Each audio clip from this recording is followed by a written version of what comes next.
Hello everyone, today we will be continuing with our reading.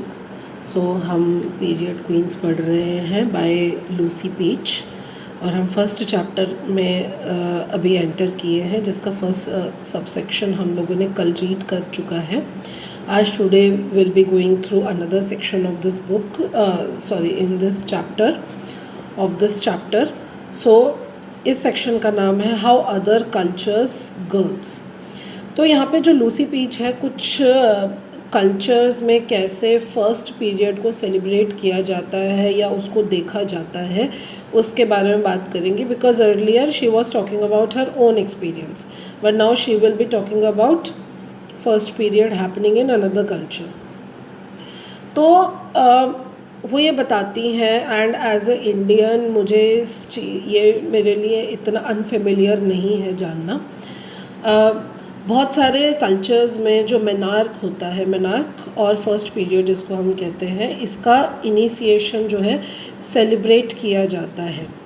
तो ये एक story बताती है एक गर्ल की जिसका नाम है थरंगा. और वो ये बताती हैं कि when they were working together in a workshop, तो तब उन्होंने अपनी लाइफ स्टोरी इनको बताई थी. उन्होंने ये बताया था कि she was born in Sri Lanka और इनके फर्स्ट पीरियड में she knew what to expect because उसने अपने काफ़ी सारी ओल्डर सिस्टर्स को, ओल्डर कज़न्स को सारा जो सेलिब्रेशन होने वाला है या इवेंट होने वाला है उसको करते हुए देखा था. तो at the age of 12 when she got her first period, तो इन्होंने अपने मम्मी को ये बात बताई. इनकी ओल्डर सिस्टर जो थी उन्होंने इनके बेड के पास एक आयरन नाइफ रखा बिकॉज इनका ये बिलीव है कि this should be done in order to protect the child.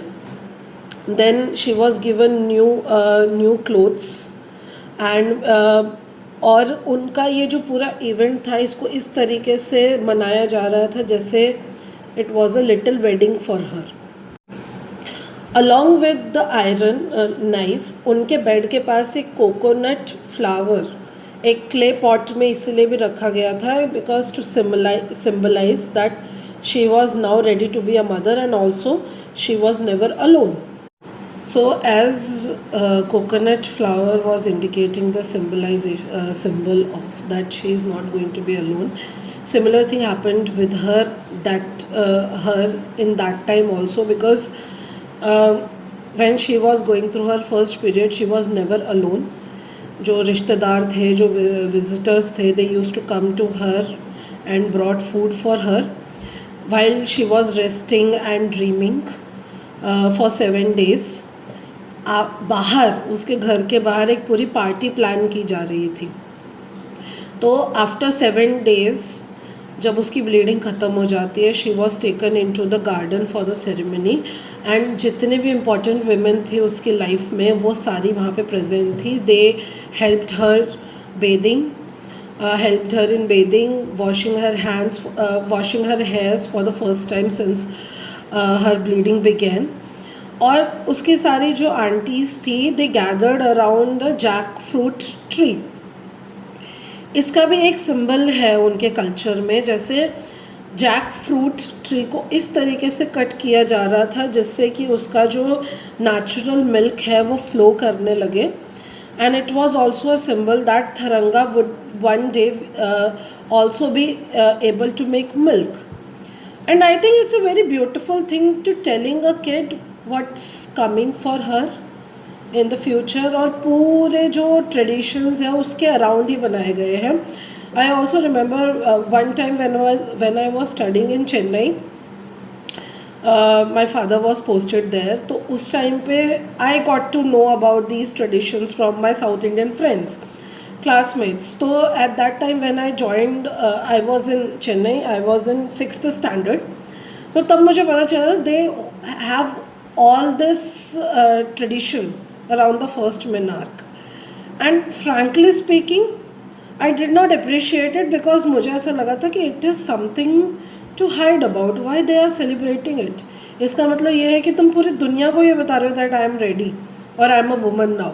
And it was not something I appreciated. I do understand now कि ये मेरे खुद के लिमिटिंग जो बिलीव्स थे या जो बिलीव्स मेरे घर से आए थे, and I am pretty sure ये बहुत सारे नॉर्थ इंडियन फैमिलीज़ में ये नॉर्म है जहाँ पे we try to hide this information. So that was a shocker for मी.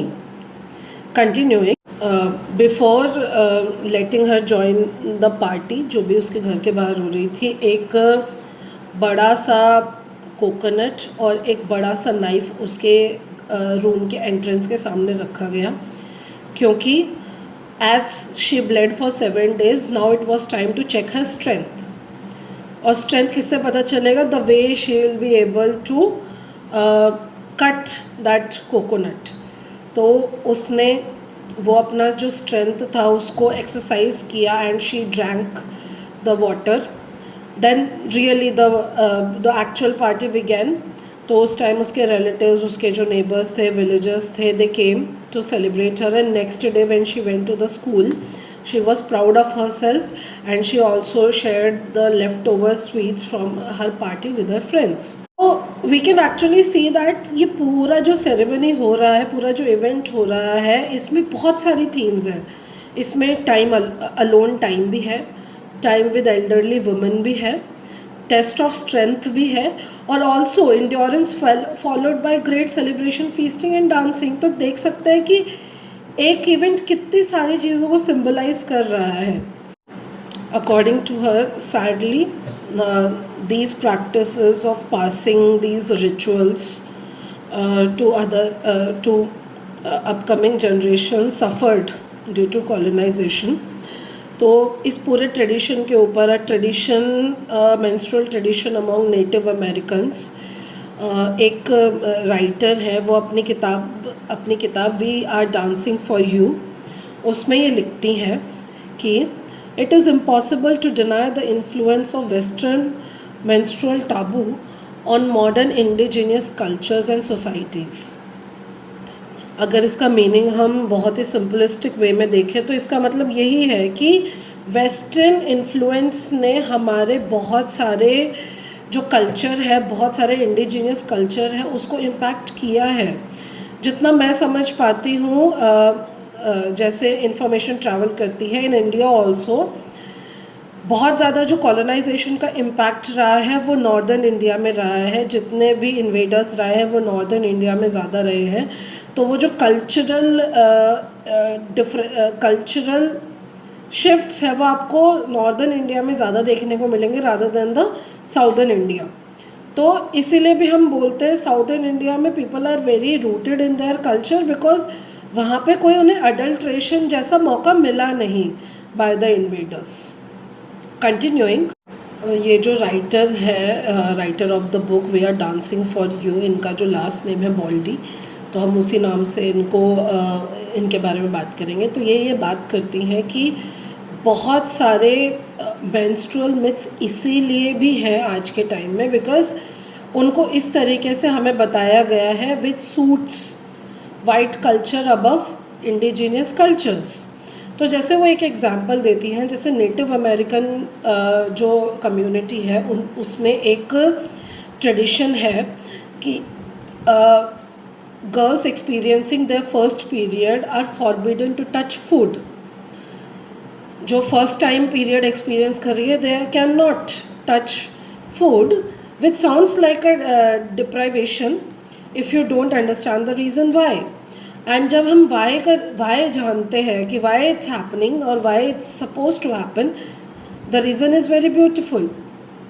इसके बारे में अब हम बात करते हैं कि what is the reason behind.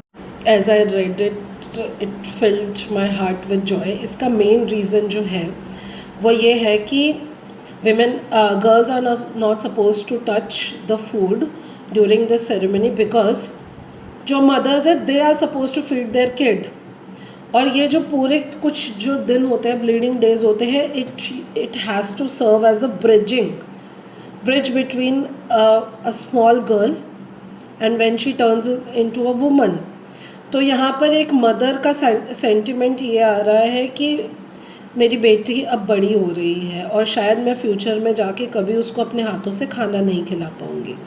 तो this is the reason why she is feeding her kid with her own hands. Also historically ये जो पूरा इवेंट है पीरियड्स के टाइम में जो गर्ल्स को आइसोलेट करना, इसको बहुत ही नेगेटिव लाइट में देखा गया है। बट इसको अगर हम पॉजिटिव लाइट में देखें तो इसका मेन पर्पस ये होता है, the isolation was to assist in them connecting more deeply to the power that came with menstruation, and in order to realize their power they needed some isolation, or it was seen as a time of greater intuition that was prized.